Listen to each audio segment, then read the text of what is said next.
I'm Evan DeLucia, Professor of Plant Biology and the Baum Family Director for the Institute for Sustainability, Energy, and Environment. So for those of you who were here last night, we got a very gracious welcome from our Chancellor, Robert Jones, and a context and scene-setting inspirational lecture from Professor Knapp. So today we're going to dig into the meat of the matter on sustainable cities. And we're going to begin with the session on pathways to sustainable transportation. Our moderator for this morning's session is Jeffrey Ressler, Professor of Civil and Environmental Engineering here at the University of Illinois. Jeff.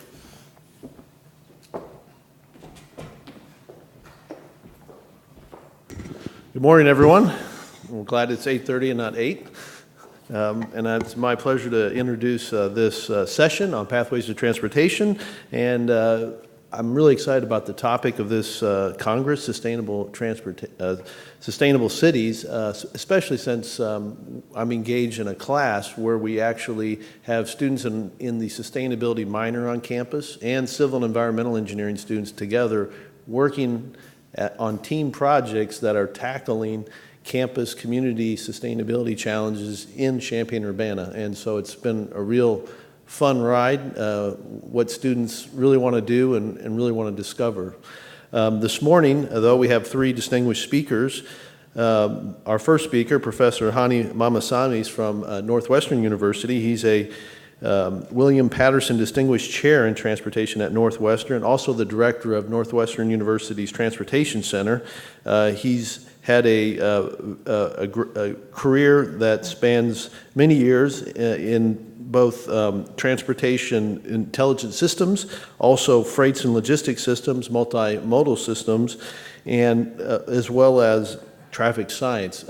And also he's had a lot of collaboration with the university here. He's also been at University of Maryland and University of Texas at Austin. He's received his PhD in transportation from MIT. So let's welcome Professor Hani Mamasan.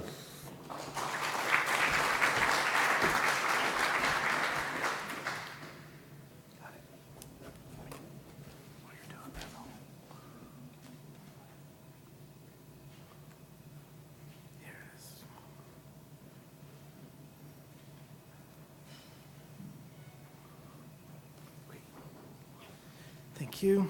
So good.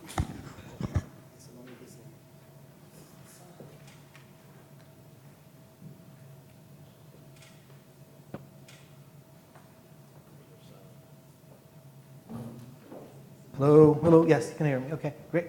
Good morning. Thank you, Jeff. Thanks for the invitation to be at this Congress. So we're going to talk about transportation and mobility. We're going to talk about evolving landscapes for sustainable new urban mobility, mostly reflecting on the impact of autonomous, connected, electric, and shared mobility, which are the key features of the future as we see it unfolding today. So there's some big questions when it comes to autonomous and connected vehicles, and I'm not going to, we don't have very much time, so I'm not going to show you all the videos of all of these wondrous autonomous vehicles that are going around doing all sorts of things on their own without human drivers, without human intervention, and because this is very much now has become part of what we hear in the general media and so on. As transportation professionals, planners, analysts, engineers, there are some big questions that are facing our communities and facing us as transportation engineers in particular. One is, how do you plan for a world in which vehicles are autonomous and or connected?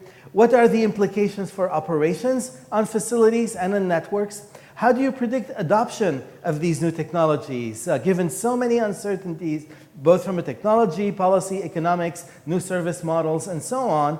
And then the whole question of to share or not to share, when to share, where to share, what to share, ultimately, and what should public transit do, which is another very relevant question in urban mobility. So we've been conducting several studies for the U.S. Department of Transportation to help develop methods to address some of these questions. And part of what the U.S. DOT wants you to do when you're addressing a problem is to perform a gap analysis. That is, where are existing methods, existing tools deficient? What features may be missing from our knowledge? So these are gaps in knowledge, they are gaps in tools, and we kind of group those in 4 modeling components, one having to do with the impact on demand. That is, how is our mobility patterns, travel patterns, activity patterns of households and firms affected because of the new technologies. There are also changes on the supply side. For instance, again, we talk about shared mobility, about transportation network companies, Uber, and so on. With autonomous vehicles, the economics of all of this is changing for the better in many ways. And so there's all sorts of new services that are envisioned. The whole notion of mobility as a service with shared fleet operation are all aspects where again, we just don't know what's going to happen, nor do we have the tools nor do our traditional tools allow us to address those. Then we have operational performance. That is what happens on the facilities themselves, particularly as we put autonomous vehicles that may or may not be connected with human drivers that may or may not be connected. So there's all kinds of flow modeling, control strategies having to do with the operation of the system. And then when you sort of put all of these things together, there's many kind of interactions that happen at the network level that have to do with how these vehicles, these fleet operators are actually using the network. So you deal with topics such as traveler assignment, multi-agent behavior, interactions, how might the network equilibrate? And so one of the questions that arises is that, if I'm a fleet operator and I control a large number of autonomous vehicles, then I can actually impact the traffic system by the choices that I make. Okay? Whereas when you as an individual decide to use a particular route, your own decision may not have much of an impact. If you are controlling thousands of vehicles as a fleet operator, then the choices you make become important. So that's what we mean here by network integration. So for instance, we talk, some of the gaps on the demand side in terms of travel behavior. Some of the implications of autonomous vehicles on household activity, engagement, and travel that are typically not captured in the way we model and address these questions have to do with so-called chauffeur features. Okay? The fact that you have somebody, in this case a driverless car, that can take you places, go pick up the kids, take care of a lot of things that you as a driver have to typically do. So it's like you have a chauffeur for your household on a vehicle, except it doesn't talk back to you, it doesn't observe the things that you do, and so on. So there's more privacy features. The notion of a joint trip pattern is different, because in planning, a joint trip is when two people go from the same origin to the same destination. But in this case, it could be a joint trip, but the travelers may be in different locations. So it picks up the first one, the second one, then they go to the same destination. So the very definition of what planners and modelers call a joint trip differ. Escort trips and shopping trips no longer need a driver. The park and ride trip patterns change. Typically, if you park at a train station to go to downtown Chicago, you have to come back to the same station, pick up your car. Well, if you're not using your own vehicle, or your own vehicle is driverless, it can pick you up at whatever station you decide to get off at in the evening. So spatial constraints on vehicle use can be relaxed, and autonomous vehicles can move without a driver. And with mobility as a service and the backdrop gives access to a portfolio of services for different purposes with multiple public transit modes, shared bikes, shared fleet of private vehicles, rides on demand, and so on. So this is addressing that one box in here having to do with demand effects, with demand effects. On the operational side, and I've mentioned this in several presentations, including one that I gave here. A couple of years ago, I did a survey article on flow and operations considerations that summarized a lot of the work in the literature and work that we have been doing at the time and since. Or have continued to do since that time. But essentially, it has to do with what is the impact of autonomous vehicles on flow, on capacity, stability, and so on. And part of what has been learned is it's likely to deliver major improvements in safety because, especially issues due to human inattention and distraction, which are eliminated. But it's not likely to deliver major improvements in capacity and throughput without huge investment in network and facility design and system management, because there's a major concern still for urban streets and arterials. So you can get more throughput on freeways, but to get that on the arterials, at the intersections, etc., requires much rethinking really of both the facilities and system management. And it's, of course, likely to deliver improvements in user convenience, greater access to a wider range of mobility tools. And in these scenarios, unfortunately, we're likely to see a significant increase in private vehicle miles of travel, possibly offsetting flow throughput improvements, but we'll get back to that. But it also offers the potential to integrate with and redefine public transportation for more effective and efficient overall mobility services. And that's one aspect that I'm going to go back to in most of the remaining portion of my talk. But first, one simple distinction, because we talk about connected autonomous vehicles, and the two are really very different. And for those who are interested in policy implications, the deployment aspects and so on, that distinction is extremely important, because so you can think of two different axes here: connectivity, going from an isolated vehicle to one that only receives information peer-to-peer, all the way to Internet of Everything, IoT, where everything is connected to everything else. And similarly in automation, you can go from zero automation, today's cars that may be fully manual, to then level 1, level 2, to level 5, where you have driverless capabilities anywhere and everywhere, okay? With level 4 being probably the most likely medium-term outcome. And so going back to what the US DOT had identified in terms of what these things will buy you, so essentially with more connectivity and very little automation, you start getting some capabilities having to do with real-time information, asset tracking, and so on. As more vehicles are connected, you can get coordination. That requires more automation, so you can optimize flow, routing. You can use strategies such as speed harmonization. With even more automation at that level of connectivity, you start getting cooperative driving, such as platooning vehicles and platooning trucks to get more efficiency. And ultimately, so what we're seeing along that axis there is that more system-level intelligence and interdependence is introduced as we are, as we take advantage of vehicles that are communicating and being automated to optimize their flow. And the original vision was always for highways to be smart, for vehicles to talk to each other, but also talk to the infrastructure, and receive instructions back from the infrastructure. Well, that vision has been, around for at least 20 years, and many programs on connected vehicles, etc., V2V, V2I, and so on. We're seeing a lot of V2V development, not so much vehicle to infrastructure. And then Google came along.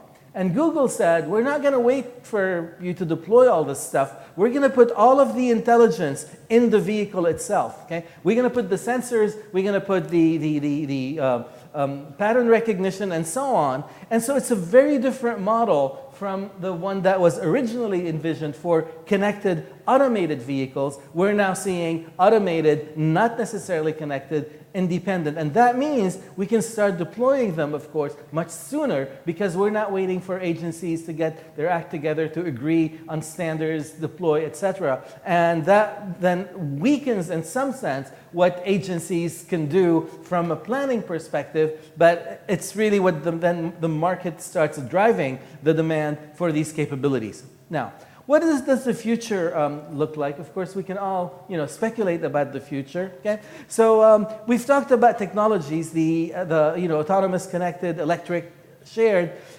Another very important element, of course, are societal preferences. What will today's millennial do? Because clearly, these are the preferences that are evolving, and we see that millennials today care less about driving. Many of them like urban living, walkable neighborhoods, shared economy, away from auto dependence. Is that something that's going to continue, or is this more a stage in life type of consideration? The role of walkability and non-motorized or lightly motorized forms of personal transportation. Again, will the trend towards rent premiums in walkable, accessible neighborhoods continue? And on the freight side, and that's very important, will expectations for here and now for goods and services remain, further intensify with same-day delivery becoming the norm? Again, very important implications for what we will continue to see. And in terms of mobility service delivery models, fully autonomous vehicles are expected to accelerate trends toward shared urban mobility because they eliminate the cost and performance limitations associated with human drivers, allow mobility services to compete with personal vehicles in terms of cost and service quality, that is short wait times. And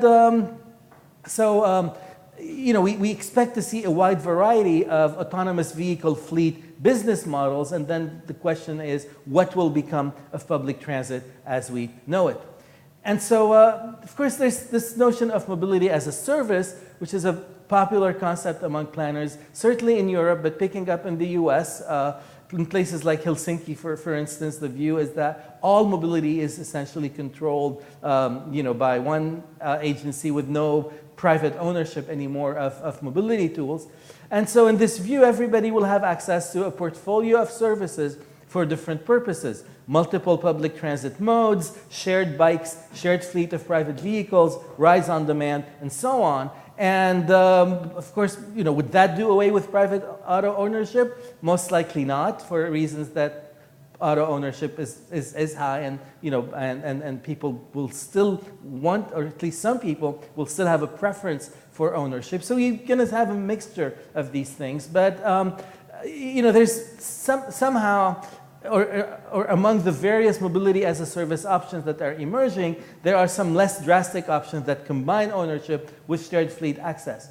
So a student of mine who recently graduated, Michael Hyland, who just started a position at the University of California, Irvine, as part of his dissertation, he kind of developed a taxonomy of AV fleet business models for mobility service. And he identified various dimensions depending on different strategic decisions. For instance, the type of pricing that is offered, whether reservations are accepted or not, whether you have advanced requests or only immediate requests. So in a typical Uber-like service, for instance, with UberX, you call and then it means you're ready to go. But what if you combine that with advanced requests, for instance? The extent of sharing, shared rides. With reservations, whether it's point-to-point for a trip or whether it's hourly, for instance, saying that Saturday morning, I'd like to have an SUV so I could go about and do some of the activities that I'm interested in doing.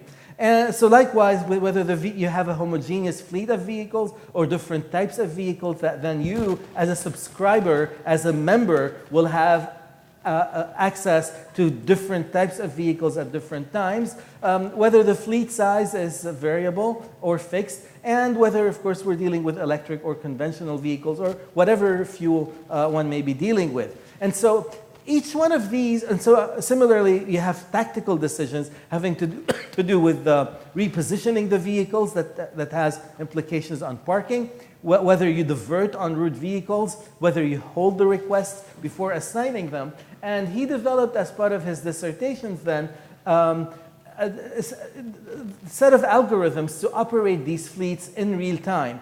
And what we've then done is we took these algorithms and we put them in the context of a larger regional model and to develop an analysis methodology to address the question of what will become of public transit as we know it. And so in this framework then, we provide an integrated mode choice and dynamic transit assignment tool where ride sharing and ride sourcing with autonomous vehicles become a mode available to individuals either for their full trip or to access existing transit services, particularly rail lines. And so we connected then this fleet mobility optimization model with an overall multimodal urban transport network model to provide a flexible modeling framework to incorporate a first mile suburban SAV transit feeder system. And we don't have enough time, and I see Jeff looking at me here nervously. We don't have enough time to go over all the details of the modeling framework. It does, for those who are so inclined to think about models, I'd be more than happy to send you a copy of a paper that we've done on this topic. This is very much still ongoing work for us, but it has, it sort of has two levels. At a first level, we say, what mode is the individual using for a particular trip or set of activities that they may be conducting? And these modes include, include passenger car, but they also include shared autonomous vehicles. Think of it as a robotic Uber, essentially. It includes shared autonomous vehicle as an access mode to public transit, also includes park and ride and transit/walk. Okay, so these are the available modes that are modeled.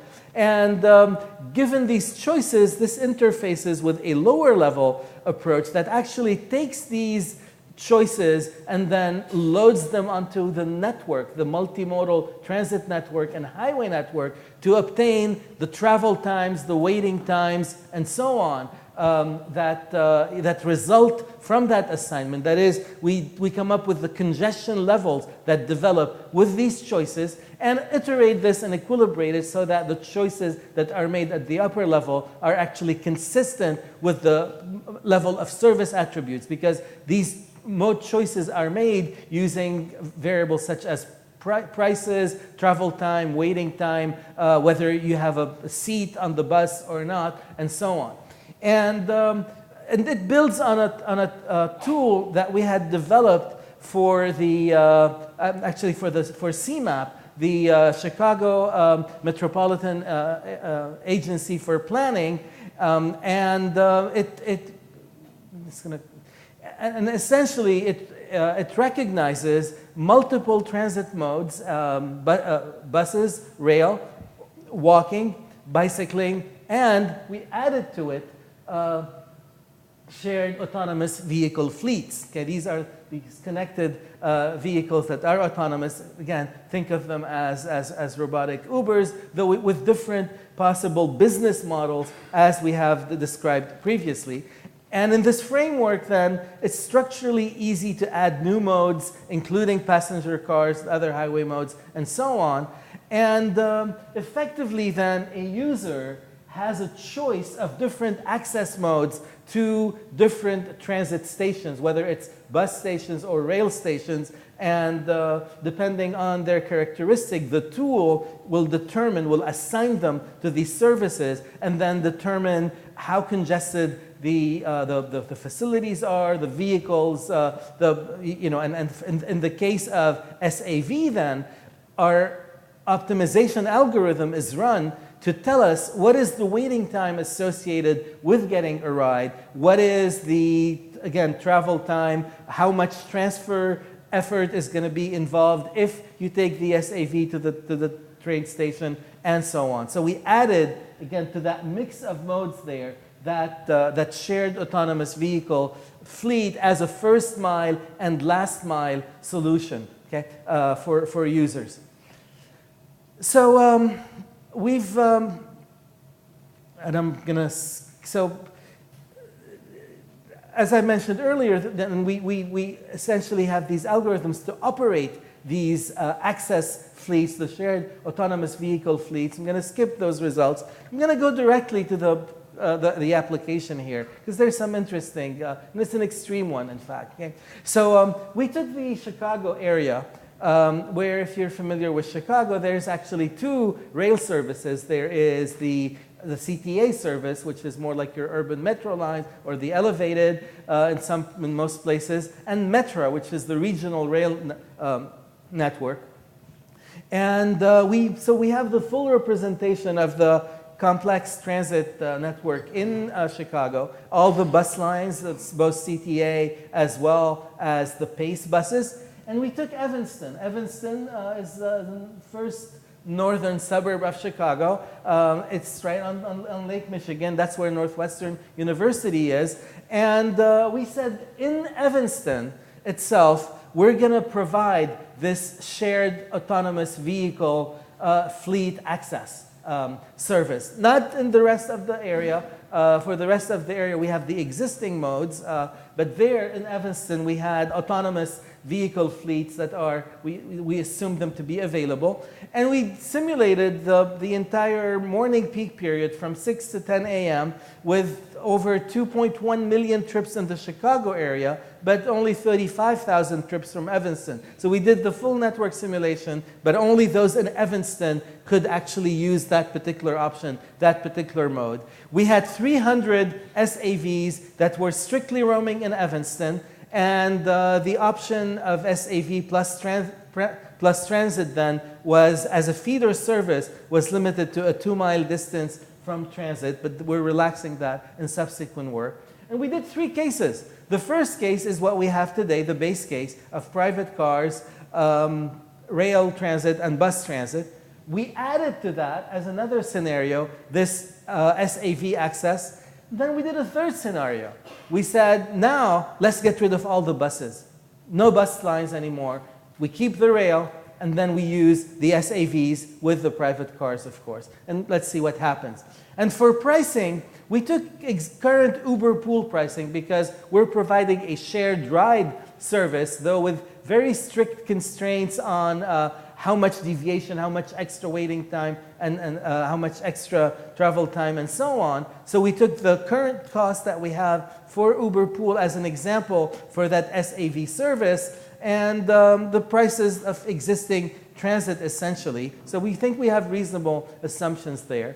And we iterated the procedure that I described and essentially equilibrated, but we're not going to get into these aspects. I want to show you the sort of substantive results here, which are, so we're looking here at the mode share, okay, for the 3 different scenarios. So the base case, the current case, is the blue one, and then when you add SAVs, it's the orange one. So right there, what you see, SAV is taking, this is to the left.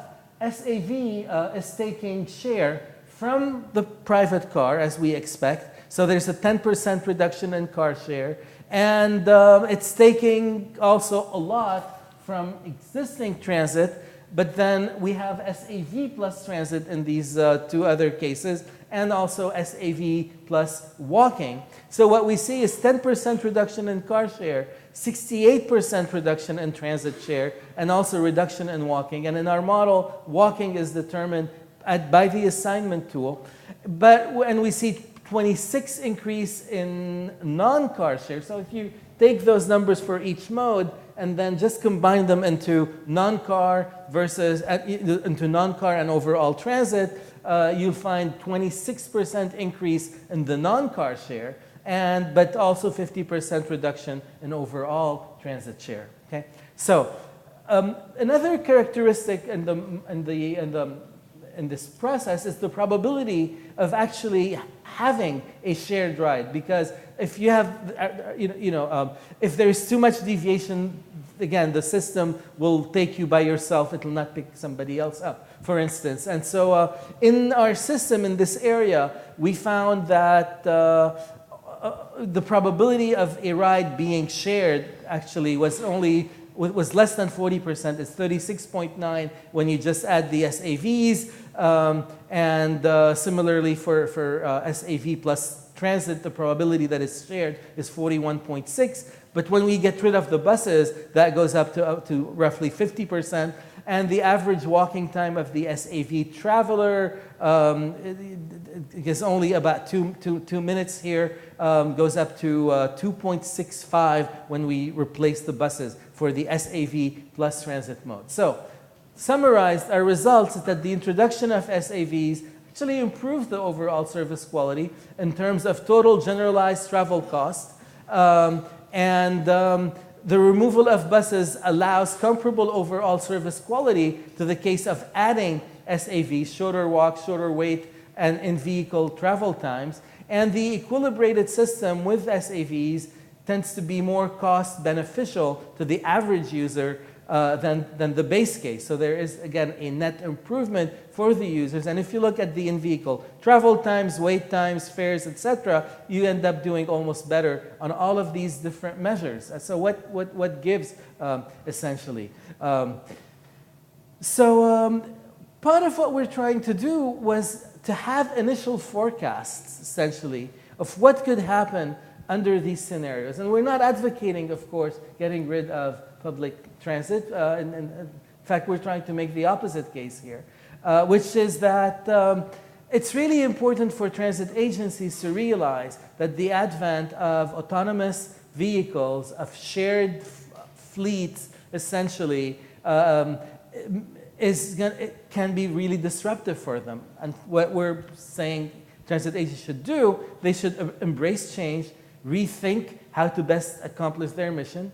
And the transit agency should view itself as a mobility as a service provider. So think mobility, not transit. And there's different models there. You can choose to own a very large autonomous vehicle fleet, including small buses, because without sharing, the congestion implications are going to be very, very significant.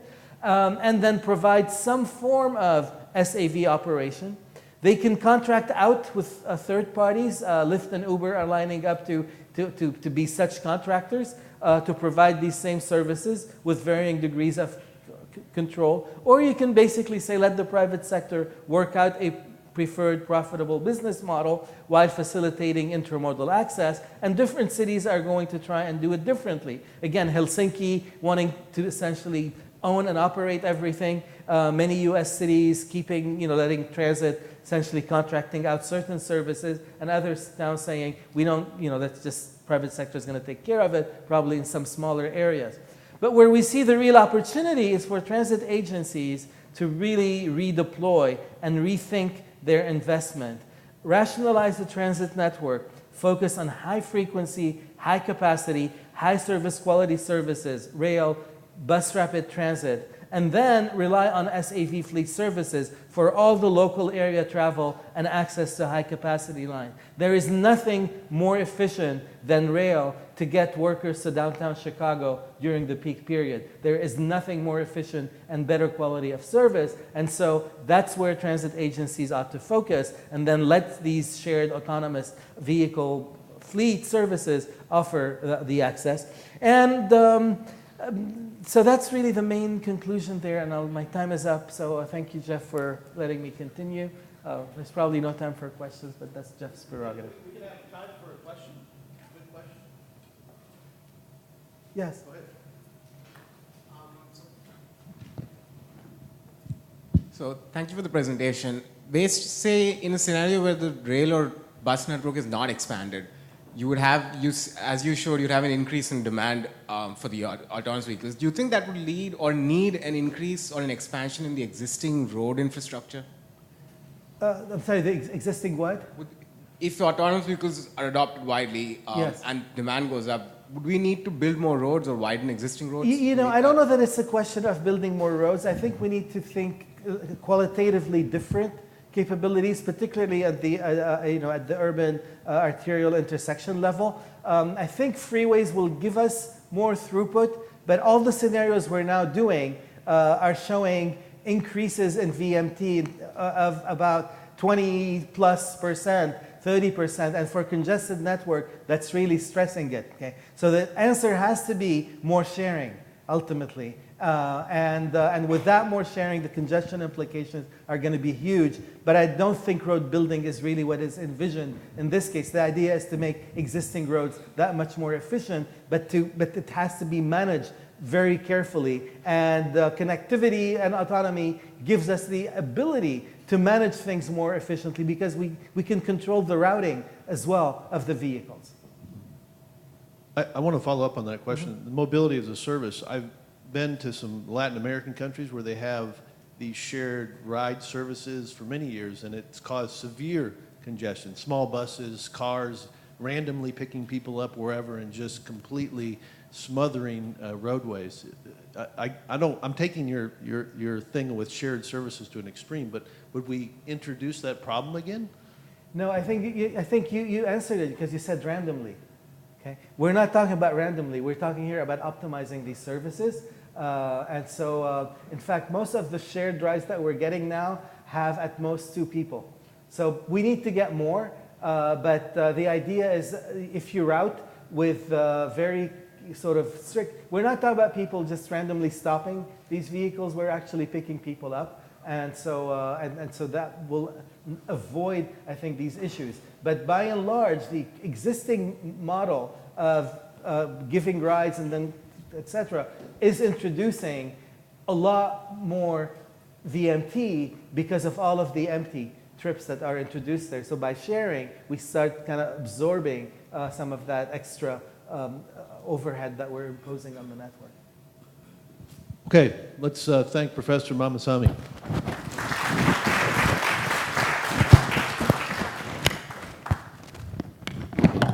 I'd like to introduce our next speaker, Professor Joshua Linn. He's a professor at the Department of Agriculture and Resource Economics at the University of Maryland. He's also a senior fellow at the Resource for the Future in the Metro DC area. His research centers on the effect of policy and market incentives on technology, with particular focus on electricity sector and passenger vehicles. Let's welcome Professor Joshua Linn to the podium.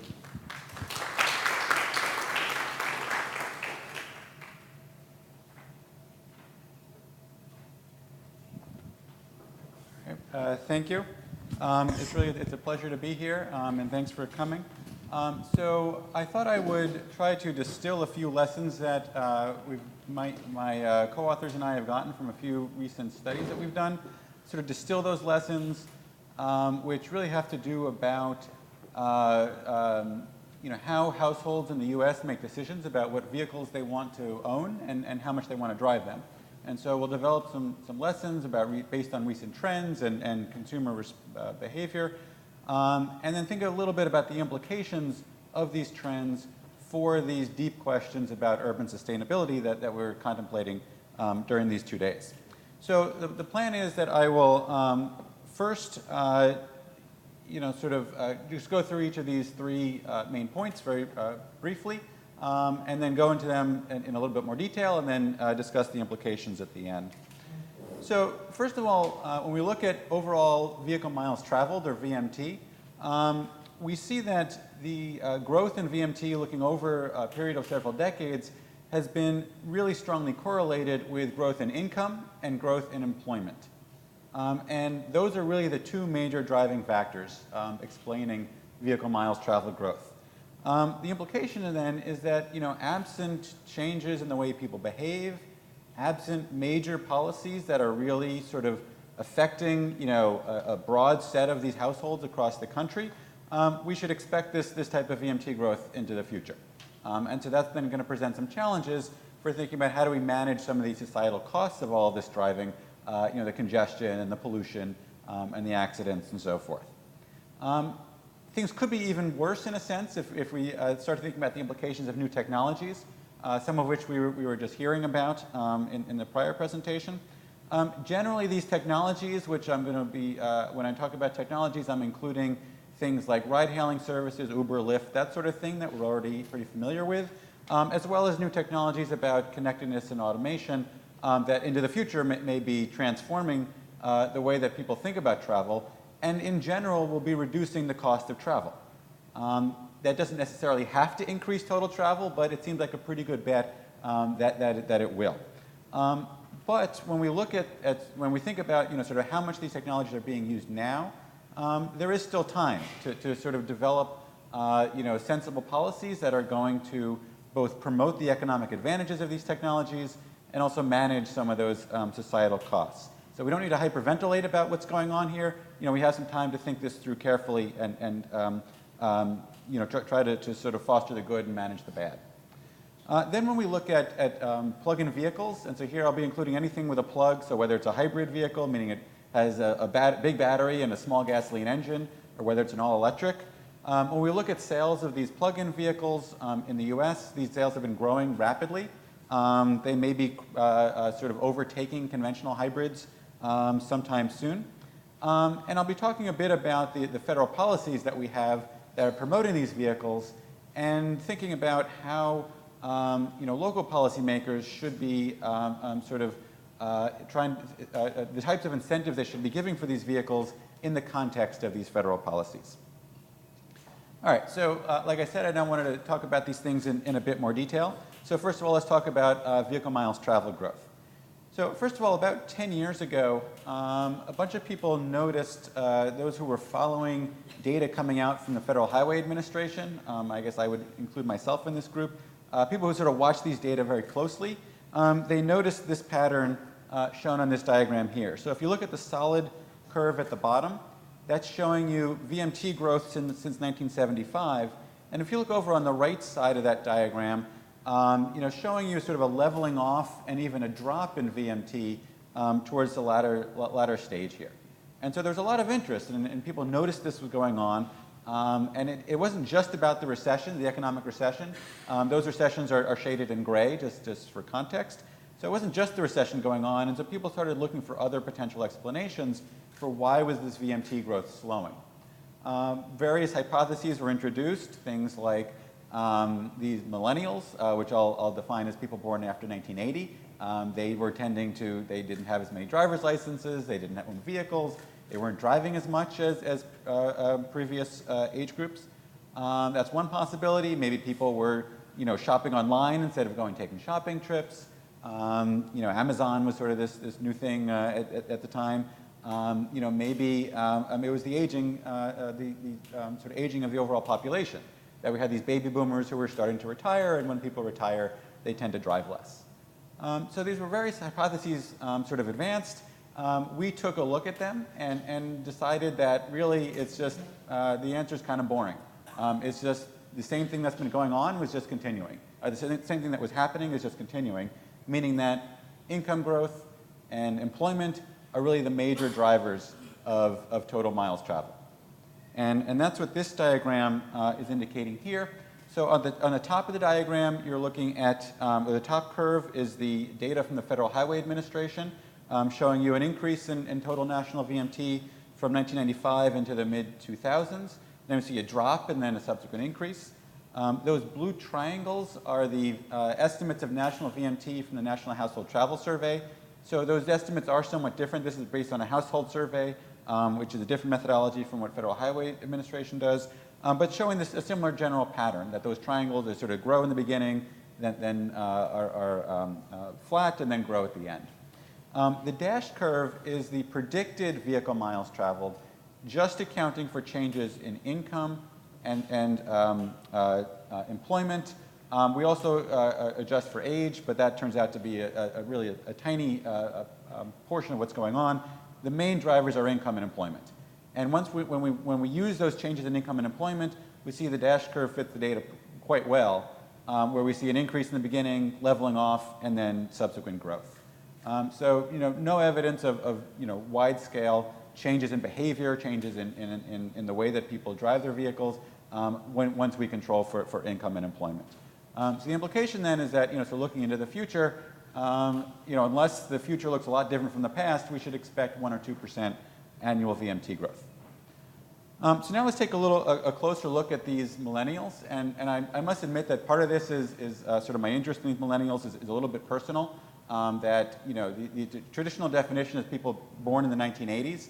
I sort of come just short of that cutoff. My sister was born in 1981, and so she, I guess, would be a millennial in that sense. And actually, just comparing the two of us, I would say, there is some truth to this notion that millennials behave a little differently, in terms of use of technology, driving, and other things like that. So I wanted to sort of make the point here that, and I guess this is aimed at a little bit at my sister, that millennials maybe are not so special. And so here's what I want to, here's sort of the evidence for that point. So this diagram is actually a little bit more complicated than it looks, so I need a minute or two to sort of explain what's going on here. So we're using data from the National Household Travel Survey. This is that household survey that I mentioned that occurs every 6 to 8 years. The blue bars are showing you the estimates from the 1995 survey, the red from 2009, and the green from 2017. So that's the most recent survey.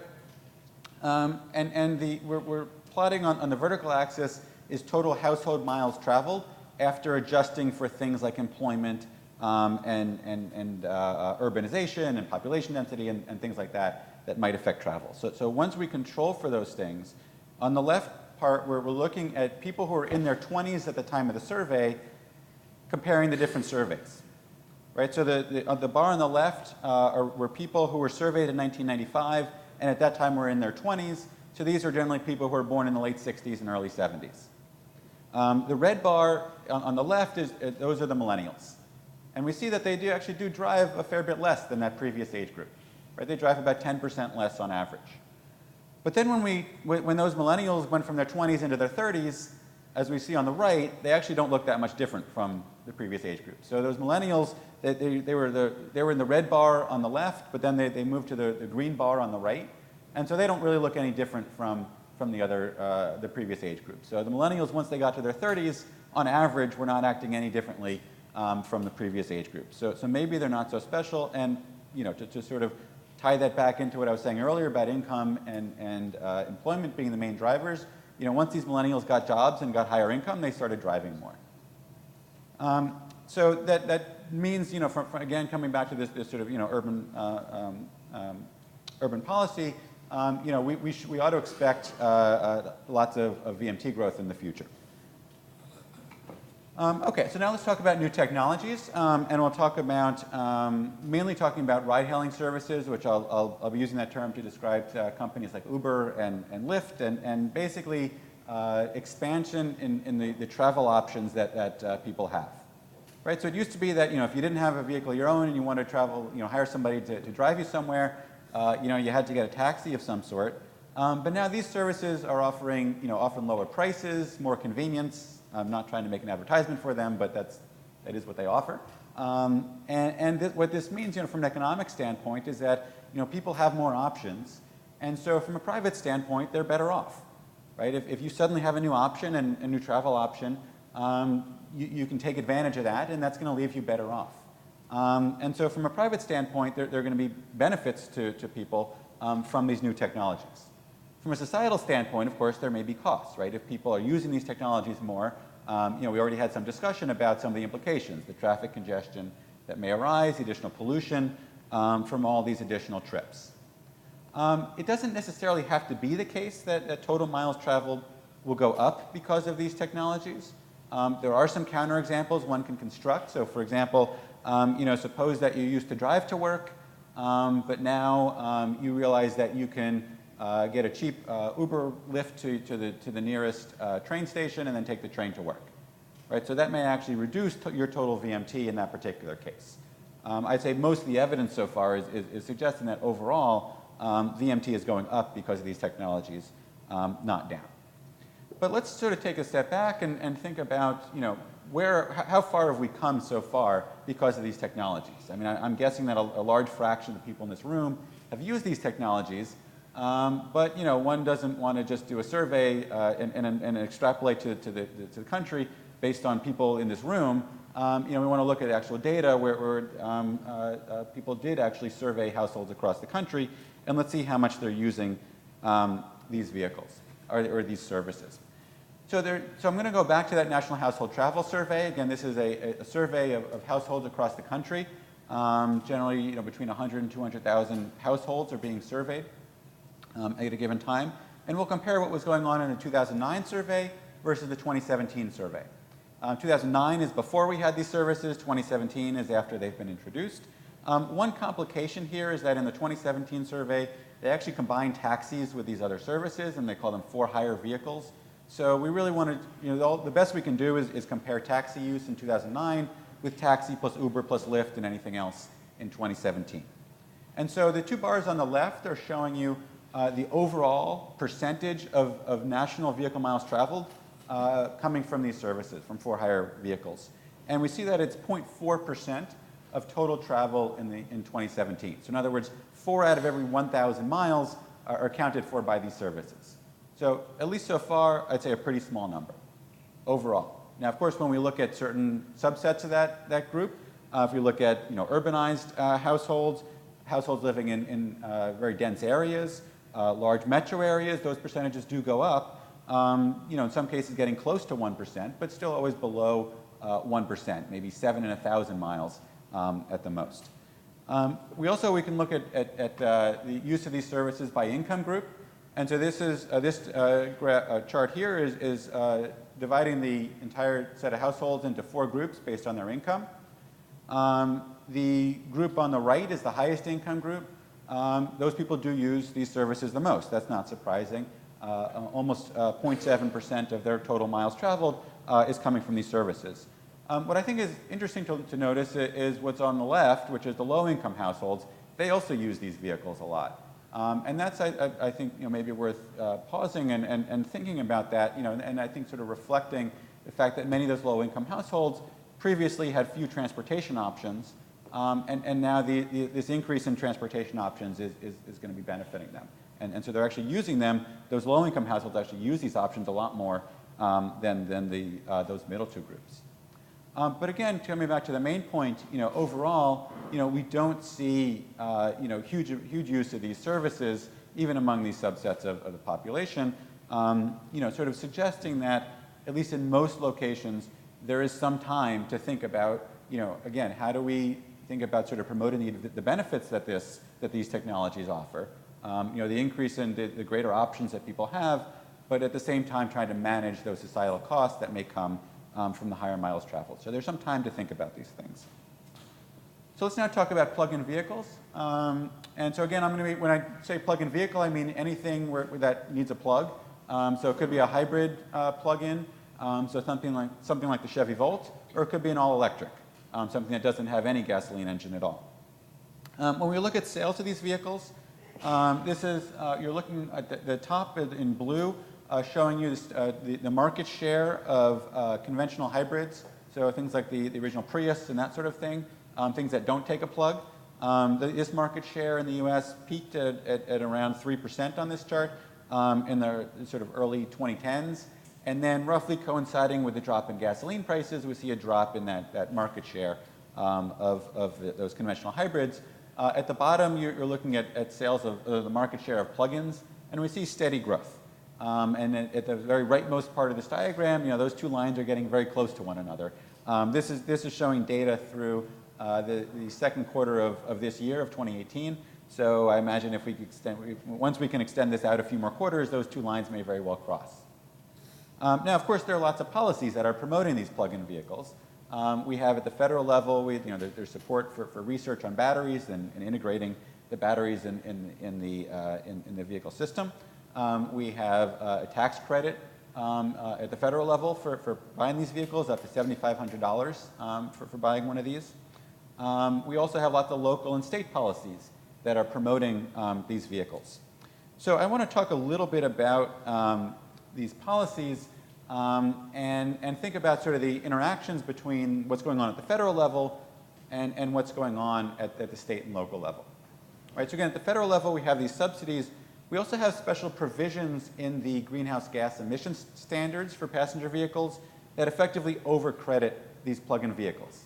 Now, there's some possibility this overcrediting is going to go away, but at least for now, we have this overcrediting. And by overcrediting, I mean two things. One is the EPA, when they count the emissions coming from a plug-in vehicle, they're not counting the emissions associated with the electricity generation that you use to charge the battery. And that's intentional. It's not the EPA didn't, it's not that they didn't think about this. They did this intentionally because they want to sort of favor this new technology. And so they're not counting the electricity emissions. In addition, the sales of each vehicle, of each plug-in, count as more than one vehicle towards compliance. Okay, so these are both incentivizing, both of these provisions are incentivizing sales of these plug-in vehicles. And they're doing this in a sort of implicit sense. And one way we can think about this is what's the implicit subsidy to these plug-in vehicles coming from these policies. And so that's what this chart on the left is showing you, is on a per vehicle basis, we looked at GM vehicles, so especially the Chevy Volt and the Nissan Leaf. And we did some calculations based on the actual electricity emissions, and so that's actually why there are 3 bars for each company, because they're, different parts of the electric power system have different electricity emissions. And so, the emissions tend to be highest in the east, lower in ERCOT, which is Texas, and then slightly lower in the western US. And so we did this analysis separately for each region to account for those differences in those emissions that would come from charging these vehicles. And then we compute the implicit subsidy coming from both the additional emissions plus the overcrediting, plus the fact that you're counting these vehicles as more than one. And so those bars, those red bars, are showing the combined effect of these two subsidies, of these two implicit subsidies. And they amount to something close to $10,000 per vehicle. So really big, compared to, let's say, the federal tax credit I mentioned of $7,500 per vehicle. This overcrediting also effectively raises the overall emissions of these vehicles, and that's what you're looking at on the right, which is what is the increase in average emissions coming from vehicles sold by GM or Nissan because of this overcrediting. And this overcrediting increases the emissions for GM by about 1% and Nissan by close to 10%. So we have a substantial increase in emissions coming from this overcrediting.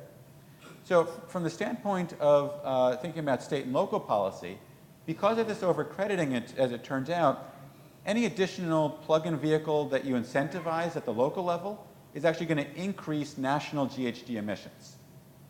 Okay, and that's something that I think is not.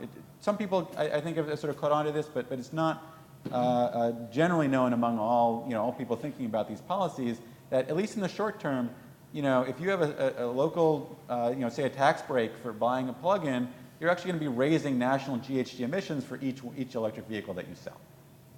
So that's I think something that ought to be considered when thinking about these policies.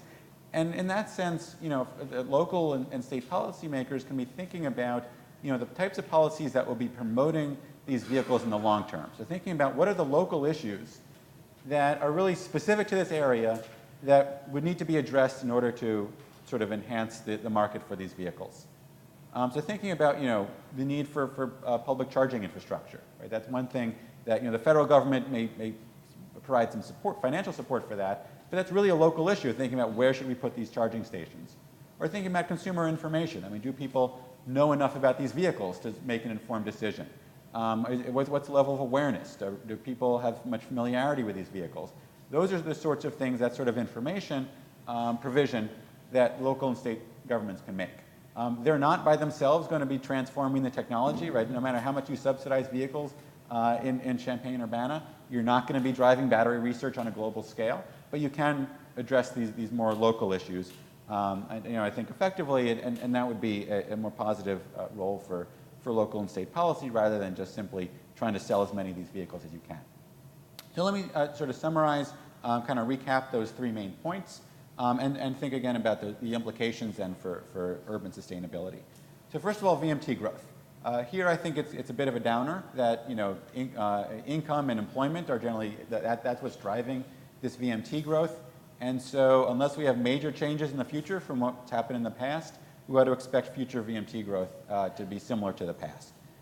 We would need widespread, dramatic changes in the types of policies we have and changes in behavior if that's going to change.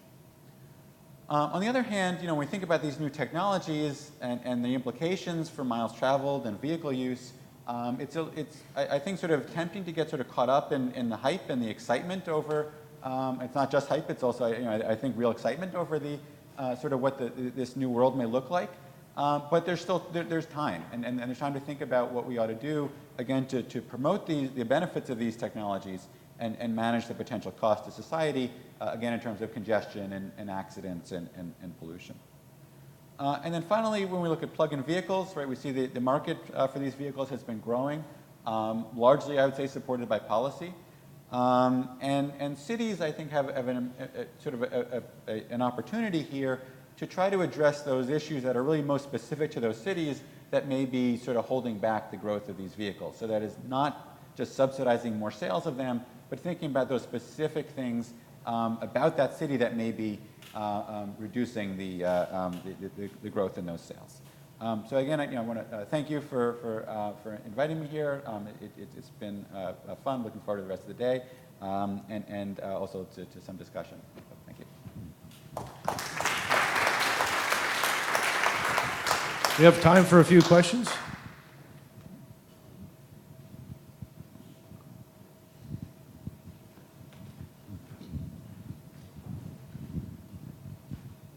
Thanks. Hi, I appreciated your talk. On the bar graph that you were showing earlier with the different age groups in 95, 2009, and 2017, did you account for national, economic levels in that period? Because you were talking about in your 31 to 40 group on the right how the red and the green are basically the same. Yeah. But that red group, because it's in the middle of the recession, would be pretty depressed based on what you were talking about.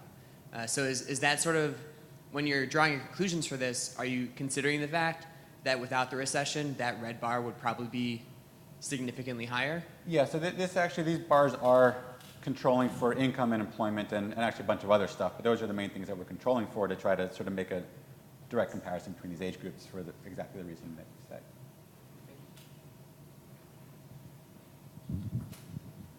Could you comment on an example if the city of Urbana-Champaign wanted to employ these plug-in policies? I mean, you talked about kind of broadly, but could you give us an example of what that would look like?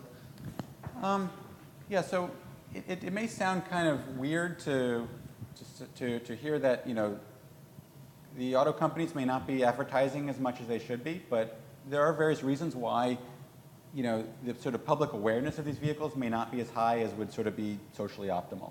A lot of people don't know much about these vehicles and sort of have, I would think, some misinformation about what they are and how convenient and also how inconvenient they may be to use. So providing that sort of information could actually be very effective. The individual companies may not want to do that. Nissan may think if they do a big advertising campaign locally, that people will then go out and buy Teslas, or they may go out and buy the Volt.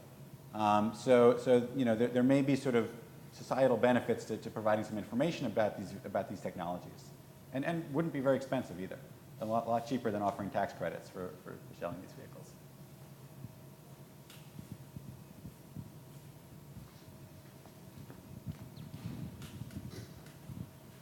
Great talk, Joshua. So when you're thinking about CAFE standards applying to electric vehicles, and particularly if these are defined in terms of greenhouse gas reductions, how do they account for differences in electricity across different, where these vehicles might actually be used, and are they distorting incentives based on the fact that they might be using like an average across the country? Yeah, so right now they use, right now they don't count those electricity emissions at all. They generally have not made any adjustments for the way vehicles are driven, conventional gasoline vehicles are driven across the country. More rural drivers will generally drive more highway miles and fewer city miles, and so that's going to have implications for the actual fuel consumption. So presumably, if the EPA were to start accounting for the electricity sector emissions, they would likely just adopt a single sort of national average, and so that could distort things. Now, I think it is also worth mentioning the sort of interactions between, what the vehicle policy and the electricity sector policy. If we had a national cap on emissions coming from the electric power sector, then it actually would be a reasonable assumption that these electric vehicles, when you plug them in, they actually are not raising total emissions, because total emissions are capped, and so if there's more demand, then there's going to be a decrease in emissions somewhere else in the system. So it's really in this environment where we don't have a national cap or even any sort of effective national policy for those electricity sector emissions that we need to worry about these electricity emissions, right? So perhaps in the future we don't need to pay attention to this, but at least for now, these emissions are substantial. Thank you. Well, let's thank Professor Joshua Linn.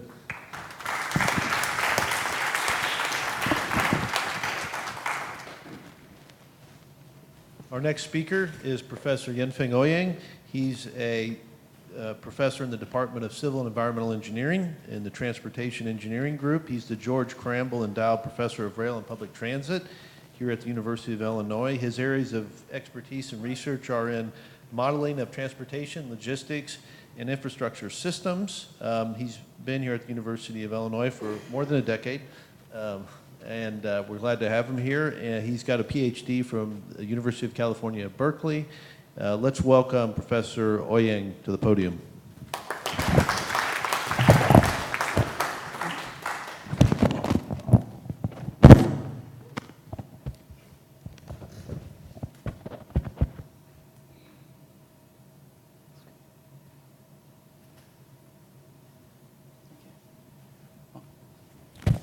Well, good morning, and then thank you, Jeff, for the introduction. It's a pleasure to be here. I was actually thinking about what to talk about today at this occasion, and then I thought, hey, this is actually about sustainability of transportation, and then what topic can be more appropriate than transit. And then because transit has been widely acknowledged as one of the means to achieve sustainability in the future, and also transit, as Professor Mahmassani mentioned earlier, that has been sort of under speculation these days, especially when the mobility services has been really emerging. So coincidentally, actually, I recently finished a book, a textbook with Professor Carlos Daganzo at UC Berkeley on public transit. And then we saw that some of the thinking and ideas that we came up with might be appropriate for this occasion. So that's why we're here to share it.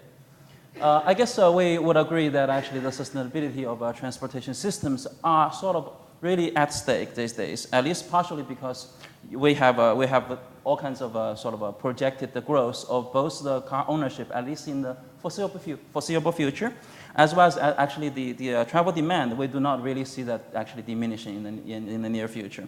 And then yet, at least in the United States, the sort of occupancy of vehicles, when people are traveling, the number of people in each vehicle is not really high. It's on average 1.7. And then this all put together, then you will see that it doesn't really, you don't need very difficult math to figure out that actually there will be congestion because very empty vehicles are moving around and a lot of people are traveling. So this, I don't need to talk too much about this. We all understand that actually the congestion issue is a big threat to transportation sustainability. It's attacking directly on both the social, economic, and environmental aspects of our cities. And then the problem is actually worldwide, not only in developed countries. Actually, it's even worse in some of the developing countries. And then really a lot of hours and a lot of money actually being wasted as we speak. So do we have a future? That's a question that a lot of us may be having in our mind all the time. And then that definitely is something that our transportation engineers and researchers are sort of worried about. We have seen from the previous two speakers of this session that actually some of these buzzwords has already been mentioned. They are really the possible solutions to the problems we have on our hands. We heard about sort of being smart on everything, right? Internet of Things and having sensing everywhere ubiquitous. And then we have the shared mobility sort of as a solution. We have the autonomous sort of transport as a solution. And also on the energy side, we actually have the electrified vehicles that's going around. So all these are possibilities, and then each area is very exciting. But what I'm trying to say here is actually in the middle of the whole jigsaw puzzle, I want to stress here that public transit is still one of the core that we shouldn't be ignoring. So I would like to really quickly to show you that actually transit is going to be a necessity, in my opinion, at least in the next several decades to come. Just this figure is probably very clearly illustrating the difference between automobile travel versus transit travel. Even just using bus as an example, as Professor Mahmassani mentioned, actually trains will be even much more efficient compared to buses. You can see how much space and then it's occupying just by transporting the same number of people, right? I don't need to say too much about it. Then really, but also if you look at a city, this is Chicago, I guess everybody knows, then just a back of an envelope sort of a thinking, you will be able to understand that actually that if we consider the CBD area where everybody gathers in the morning to go to work, and because of the economy of scale and economy of scope and so on, we get together to be more efficient. So if we try to imagine that the CBD area, we try to model it as this little cube here, that's representing the high-rise buildings that we have at the CBD with a certain peripheral size of the CBD area, and we understand that actually there's a certain number of people that needs to go there in the morning, and then retreat from there in the afternoon. And then if we just use surface streets, Think about Chicago, the grids that we have. Think about Manhattan. Then if you do a back of envelope calculation, the streets cannot be consecutive. Okay, they have to be separated by some spacing, right?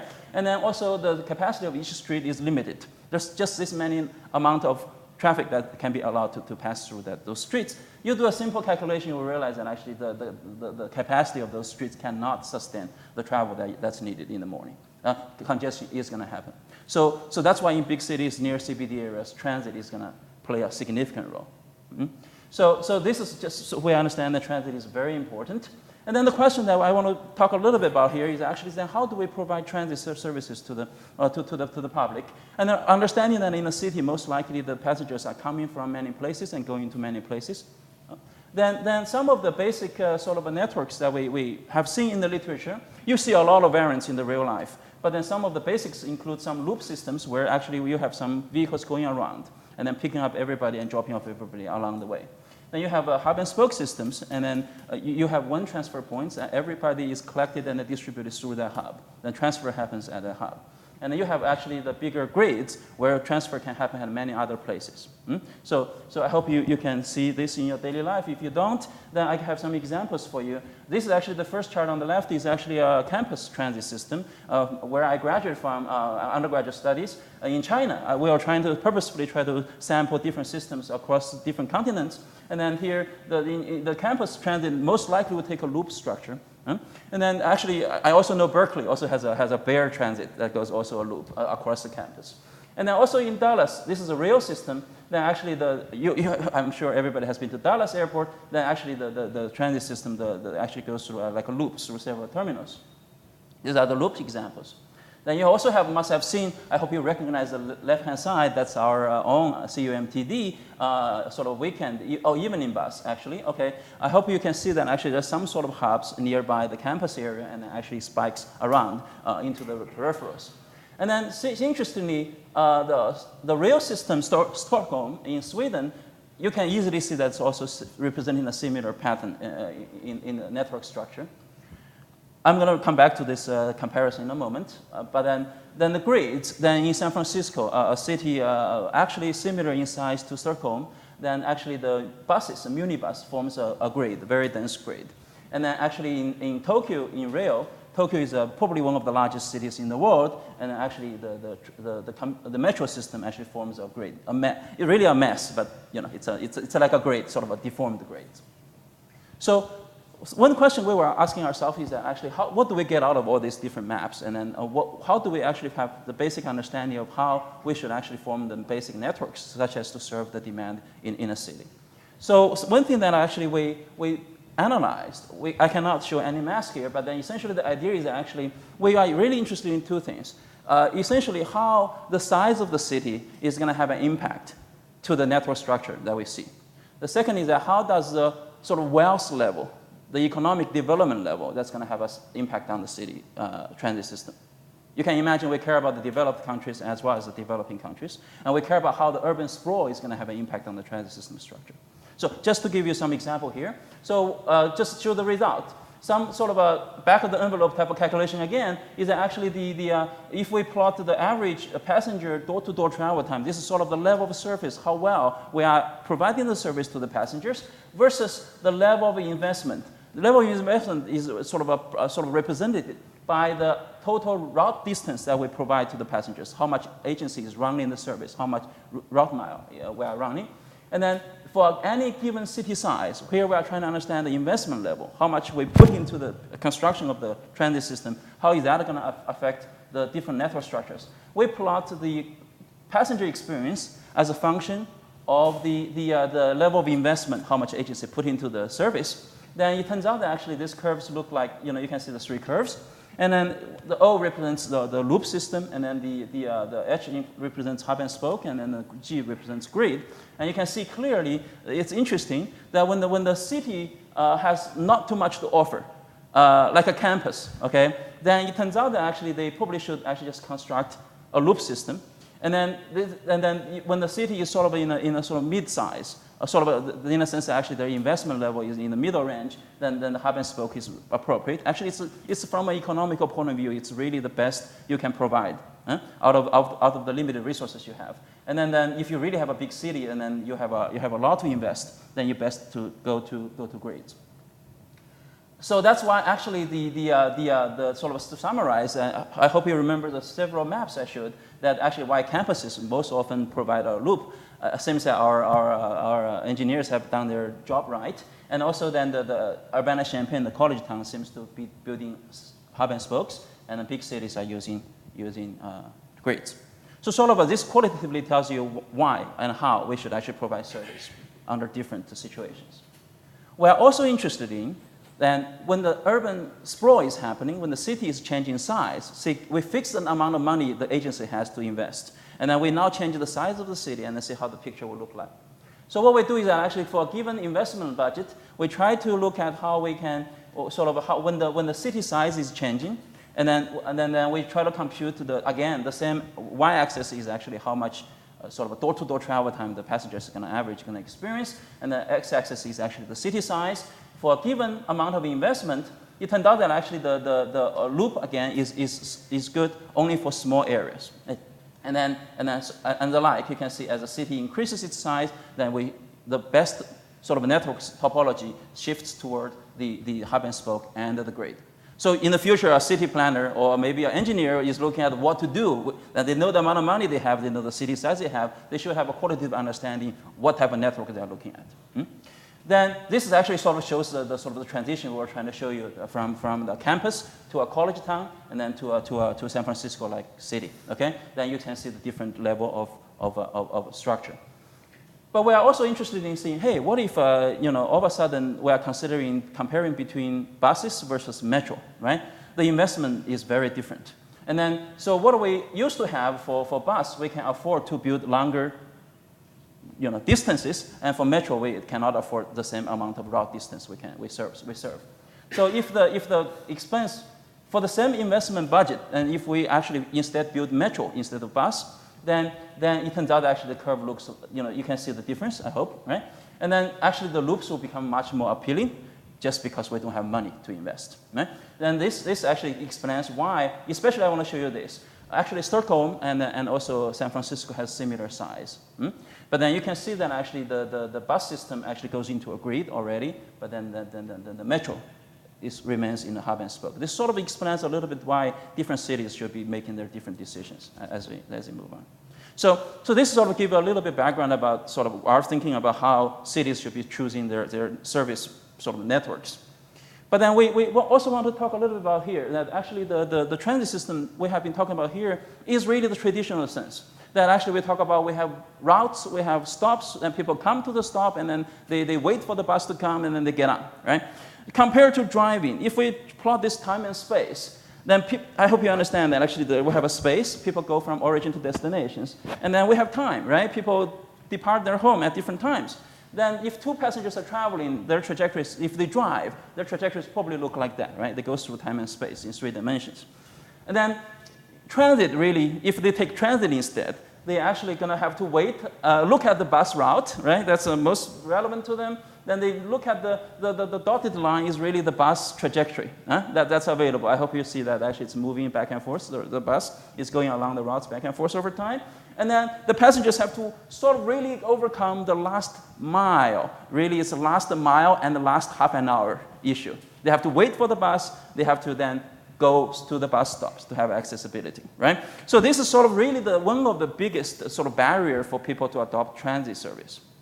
So we have been thinking actually also really the sort of the emergence or the emerging service mobility service systems probably is really trying to overcome this type of issues that we have in the traditional transit services. So in our sort of thinking that actually we have the traditional automobile driving, then we have these traditional transit systems that no matter what you do, right, there's a certain issue that you have to overcome. So the transit systems, fixed route and fixed schedule, whatever, has the best economy of scale. And then the automobile has the best flexibility, but these two objectives are sort of orthogonal to each other, and then, actually 100 degrees in some sense, okay? So it's actually exactly the opposite. But then there's opportunity, I think, that we can actually provide service in the middle. And actually, because of the system is likely to be convex, and actually the middle range might be actually be beneficial to us. So what we did is actually we thought about these different ways of providing service, such as actually one way of doing this is actually providing sort of so-called flexibility to the traditional transit system. That actually we allow the transit system to deviate from the fixed route and fixed schedule. But then they operate almost like transit still. Or alternatively, this is actually the buzzwords of Uber, Lyft, and so on and so forth, is actually we operate automobile toward transit that actually we allow people to share it over time and over space, right? So this is sort of we see as a two-way that this two system, automobile driving and the transit, tries to go together and then try to merge together. And then in our sort of way of thinking, we saw that they are both sort of trying to respond to demand a little bit better and try to be more sort of flexible and economical. So some of the old way of doing this, sort of going from the fixed route transit to the flexible route transit, is very simple. Just to illustrate, we studied some system where, consider instead of doing this traditional type of a fixed route, fixed stop, people come to the stop and get bus, we come up with actually allow the vehicle to do the last mile of driving. So that actually the vehicle come and pick up and drop off everybody at their sort of their gates, right? So this is another way of providing service, and we actually studied the case. Actually, we come up with a sort of this is really representing the traditional fixed route system, but rather instead of having every bus following exactly the route stop at every fixed stops, but we allow the buses to serve a certain area of designation, and then this bus is going to be responsible for picking up and drop-offs in it. And then we designate certain sort of transfer points in the middle to allow people to have accessibility to other areas out of their, we call tubes, right? So I hope this is clear. And then we actually was able to show that this system is beneficial as compared to the fixed route system when the demand is relatively low for urban areas, for rural areas, and for sort of weekends, for sort of situations where we have adverse weather, where walking is not ideal. Then this type of system, this is almost similar to the paratransit you see, but with a structure underneath it. So there's benefits to it. Sort of a less structured system is, we all have seen for decades, is a Diorite system where the vehicle just try to keep a certain occupancy in it, but then try to pick up and deliver passengers whoever is close. So they keep picking up somebody, dropping off somebody, picking up somebody, dropping off somebody, and the vehicle keep moving around the town. Okay, so this actually we can also show has certain benefit to the system, and actually just almost like a greedy. I'm always delivering the next customer that's the closest to the current location of the vehicle. So we also study this type of systems, and then obviously then to another system, just examples to show you that actually the taxi can also be modeled in a similar fashion, where actually we have demand coming in, then we try to actually allow the vehicles to be assigned to the passengers. And then this type of system obviously is still being operated. Uber actually provides a lot of this type of service, right? You use your app to enter where you want to go, and then the time that you want to go, then actually they assign a vehicle to come to you. And then, so essentially, actually, I also want to mention a little bit here that actually in a typical taxi system, the vehicles actually is always going to be in one of the three states. One state is actually the vehicle is just sitting there or maybe wandering around to looking for a next call, right? And then the vehicle could then be somebody called, and then the dispatcher sends this vehicle to go pick up somebody. So we call this vehicle is assigned to somebody en route to pick up, right? And then once it's picked up, then essentially the vehicle is in service. And then this vehicle is going to loop through this system here. And this system actually, if you think about it, this is actually a prototype for all the sort of, most of the even Uber Pool or Lyft sort of service that's been provided. The only difference is that actually how we assign the vehicles to the passengers. Do we allow a vehicle already having a passenger on it to go to pick up another passenger or not? This is sort of the sort of a slight difference in operating details. Okay, but I just want to mention this because what I'm going to say that actually I'm going to skip this is just to say that actually a lot of this is considered to be a great opportunity in the future, and then as we have heard in today's session, and then given the enabling technology that has emerged over the past several years, and then especially with upcoming autonomous vehicles, this is probably going to be having a larger market share in the coming years. But then just to mention, show a little bit sort of this range of services that we could provide to the systems. So we have this traditional transit system where people go to the nearest stop, get on a bus, and then go to the nearest stop to the destination and get off. We could have automobile driving where vehicles are parked at the origin and destination and as needed. We could also have the different colors of dots. I hope you can see it's different passengers. It's just illustrated. We could also have the traditional taxi where the vehicles are actually somehow called upon to come over to pick you up to go to your go to your destination, and the vehicle moves somewhere else. So there's a little bit of overhead, or deadheading, I should say, right, in between the trips. And then you can see the Diorite, essentially the vehicle keep moving around, pick up and delivers. And then the sort of the newer sort of services that's being provided by Uber is actually illustrated here. Sometimes depending on really the details of operation, some of the services, I think some people call it ride sharing, but we thought it's more like shared taxi, really. Okay, essentially that actually, so the dispatcher decides maybe sometimes we allow the vehicle with a passenger, or maybe with a passenger on, the vehicle is en route to pick up two passengers at the same time. So essentially we allow the passengers to share the same vehicle. And then actually we could also do a lot of variants to it, and many of them, and I don't think this is actually offered in the current practice, is what we call the ride matching, is really that when we assign passengers to the vehicles, we enforce that the passengers have to have alignment spatially and temporally, such that actually nobody is detoured too much. I think Professor Mahmassani mentioned a little bit about the detour and the weight, right? So this is essentially about alignment in the time and space dimensions. So a lot of variants that could happen in the whole spectrum here. So what we did recently, some of the work we did while we were writing the book and then so on, was that actually we developed this sort of I'm going to spend half a minute. Under this, we built this sort of large-scale sort of queuing system. We recognize that actually every vehicle in a system, in a city, is going to be in one of the several states. The state we call the vehicle load. The vehicle is going to be either having nobody on board or having a few people on board, and then the vehicle is either going to be assigned to some people that is en route to go serve them, or there's no such people. So essentially the combination here, the number of passengers in vehicle and the number of passengers sort of assigned but not yet picked up yet, that really indicates the state of the vehicle. And then all the vehicles is going to be, each of the vehicles is going to be in one of these states, and then the vector of that is going to be the whole system state in a way. Then we understand that actually the vehicle can change state depending on whether there's a pickup. There's assignment already. So the dispatcher tells the vehicle to go pick up somebody else, right? So it's going to change state. And then if the vehicle has already picked up somebody, then there's another change in state because a person who is en route to serve then becomes on board, right? So there's a shift, and actually if you deliver somebody, then actually the vehicle state also changes. So essentially the whole city, the vehicles has to be just keep moving, looping inside this big triangle network. Okay, then essentially then we build this model to try to understand how, we have a lot of tools, of course, to understand how much time each vehicle is going to stay in each of the possible states, and then how we understand the arrival rate, and then the sort of the time of stay, and also the number of vehicles in each state. So we can do some sort of a steady-state equilibrium analysis to understand what is a city going to look like, how much time each passenger is going to stay in each of the states, and how much the vehicle is going to stay in each state. So we have a way of understanding the whole evolution of the system. Okay, so based on that, we were able to analyze all the systems that we have mentioned earlier. We are able to analyze, obviously, the traditional taxi is a very special case where the vehicle state is changing between empty, assigned, versus actually sort of en route to service, right? Sort of one person on board. Or actually, Diorite is just keep alternating between picking up and delivery, and also all the different mobility services that we talk about. That actually we are essentially just a sub-network that we're considering. So they are all specific examples.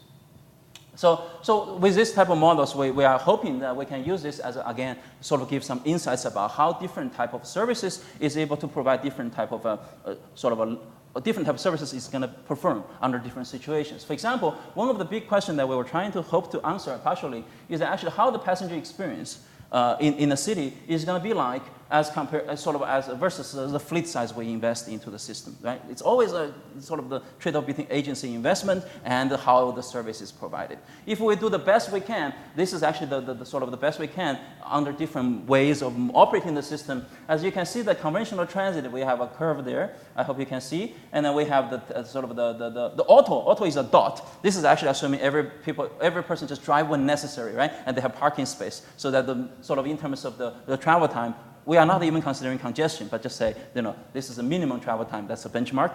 And then all the other services is going to be somewhere in between. As you can see, the Diorite is with different sort of vehicle occupancy we allow, or vehicle size we allow. You can see the curves showing there, and then the shared taxi we talk about, like Uber Pool, sort of, and then it's somewhere there, and then the taxi is somewhere there. As you really can see that actually the gist of here is that actually when the agency has different amount of resource to invest into such systems, then really maybe the best system is going to be different.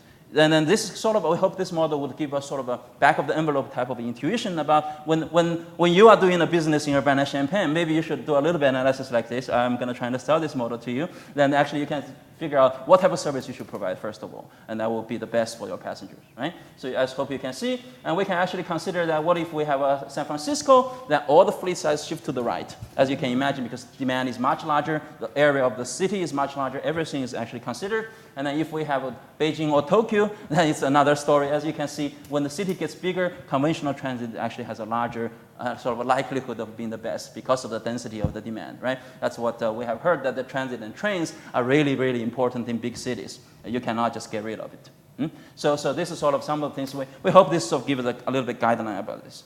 So just to summarize that, actually, we were today I was trying to just to share a little bit about some of the thinking we had recently about how we can actually provide transit services, both sort of the more rigid and the fixed, and the more flexible in different ways. Okay, and then I'm here going to do a little bit advertisement. Everything that I said today is actually written in this book, which is coming up early next year, and with Professor Ganzo and I as co-authors. And I saw that it's already on Amazon. I was shocked actually because it's coming up next year. So with this, actually you can see that we have planning, and we have management, and we have operations, which is a bus sort of schedule control. So anyway, with this, I thank you for your attention.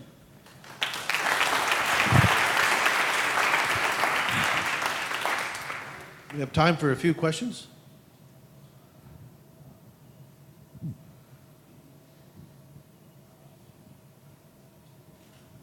Yes, Morgan.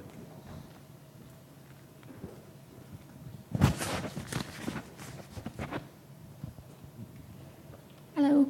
I was wondering about, is there a transitional period? Like in our community, we have the hub and spoke, right? Or we have the spoke, the hub. Mm-hmm. Could we, are there situations where you would put a loop maybe around the whole town and a spoke? Are there some examples of that? Or do you really want to wait until you go full grid? Can you describe the benefits of that?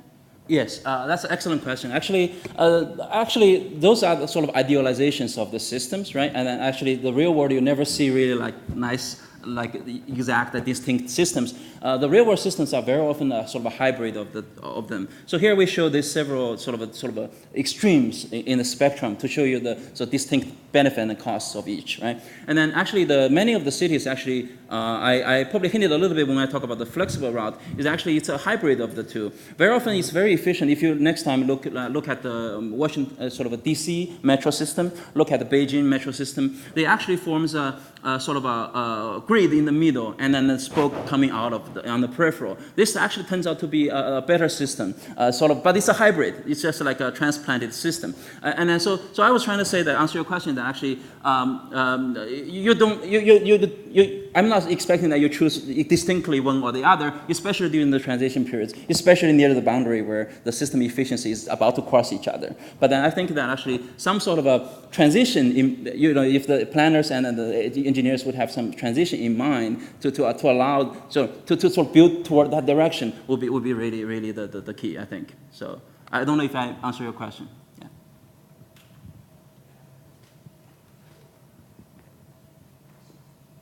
Any last questions? Well, I'd like to thank Professor Ouyang.